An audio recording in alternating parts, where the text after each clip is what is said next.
Hi everyone, I'm Allison Talbert with Income from Ecuador. Thank you so much for clicking the little arrow and joining me today.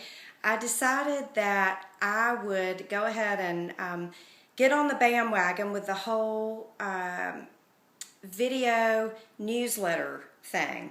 Has everyone noticed that? That is just getting to be huge. I'm getting all these newsletters from people, even International Living is doing that now. I've noticed they're getting in on the whole video situation, and I'm told before long the written word will be a thing of the past. Certainly I hope not, because I still like to read things, but here we go. I'm going to go ahead and just do this. I thought it would be fun and kind of a fun way to connect with you. So what I thought I would talk about today is are three topics that I'm constantly asked about, and I think they will always be things people are curious about. So why not just go ahead and tackle all three of these in this week's newsletter. So first off, I want to answer the question, can you really make money in import-export? And in my specialty, of course, is Ecuador. So I'm asked this all the time, can you actually make money? Well, the answer to that question is yes. In a nutshell, yes. I love y'all and everything, but this is not a nonprofit organization. I will be getting up my retail website, God willing, here soon. And, of course I'm making money. I'm definitely making money. And I know that you can do it too. It just is one of those things that I think you can't really understand or relate to until you see all the beautiful things in Ecuador and all the different options that you have. So many different options. And so, yes, you can absolutely make money in Ecuador. The prices are fantastic. The quality is so outstanding. You just won't believe it until you see it for yourself. So I hope one of these days that you will get to see it for yourself, whether it's with me or traveling alone or however you choose to get to Ecuador. I would so love for you to do that, because you would not be on this site or clicking on my newsletter and reading all this stuff if you didn't have a real interest in Ecuador and in doing something different, out of the box, I always say. So the answer, yes, you can absolutely make money importing from Ecuador. The second question that I get asked all the time is, how do I market the goods? How do I market this stuff? I'm not a master marketer. I don't even have a background in sales. Well, neither do I. So isn't that great to know? If I can do it, you can do it for sure. There's so many different ways that you can get these products into people's hands. First of all, you're selling something that's absolutely unique and that people want and are drawn to immediately. So I like to say that the product sort of sells itself, and I really believe that. Once people get their eyes on the products or lay eyes on the products, they really want them. So your main thing is, how do I get these products in front of people? It's not a tough sell. So you can do that in a variety of ways. And I'll go ahead and just throw out a few. You can definitely do home shows, which if you followed me for very long, you'll know that that's my absolute all-time favorite way to get my stuff in front of people. Home shows. I invite a lot of friends, family, friends of friends, it just goes on, and people come to my home, and I make a big shindig out of it.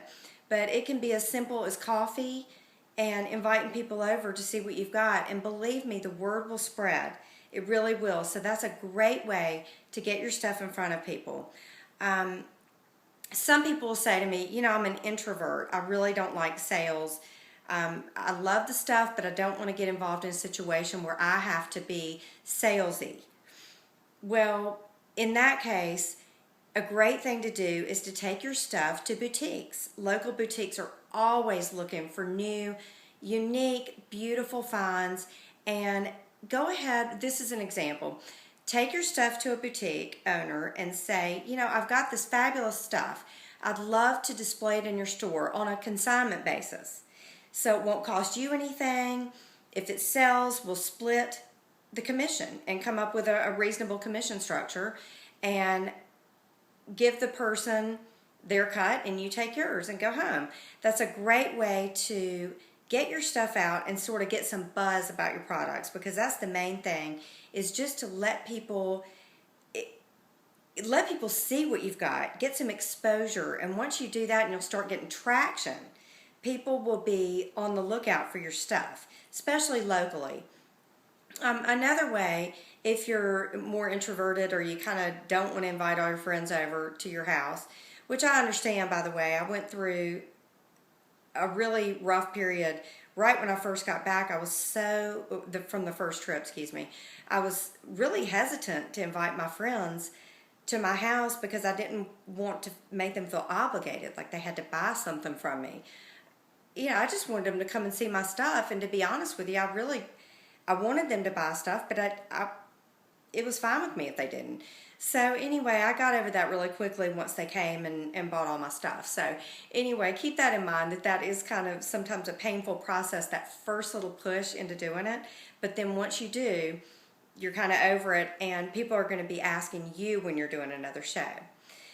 So another way to get your goods into people's hands or in front of people would be an internet site. You don't even have to go crazy and do a big, custom site. You could just do a WordPress site, or even get on eBay and put your stuff out there and get an idea of the response that you get. Certainly a website is always a great idea if you don't like, getting in front of people that much. Now, a great way to showcase your products is by doing local shows. By getting out, do every town, I don't care where you are. I don't care if you're in Atlanta, if you're in Salisbury, North Carolina, wherever you are, they're having a Christmas show, okay? Nearby, somebody's having a Christmas show. So get your name in the pot for that. Just get a table. It doesn't have to cost much. Put your stuff out and see how that goes. I guarantee you're going to do well with that. There are all kinds of local festivals and shows, so check those out as options. And then, of course, you can always sell wholesale to local boutiques. So those are just a few ideas for you. But yes, there are great ways to get your products in front of people, whether you're shy, whether you're comfortable with people. There's always a way. So the third thing that I'm going to address today is, how do I know how much to mark my things up? And that is not as easy a question to answer as the first two, because it really does kind of depend on where you live, what type of clientele you have. So the first step would be to buy products, and this sounds kind of obvious, but really it is worth a reminder and worth a discussion. Buy products that suit your market. If you live in a tiny town and people don't buy a whole lot of expensive items, then don't go and buy a bunch of leather just because you love it, because it's going to be more expensive for you. So always think about the reality of the people that you have in your area and that you're going to be selling to. Having said that, as a general rule, I try to mark things up. Generally, if I can't mark it up 3 times, I don't really mess with it. The exception to that would be sometimes the leather products, because they are more expensive.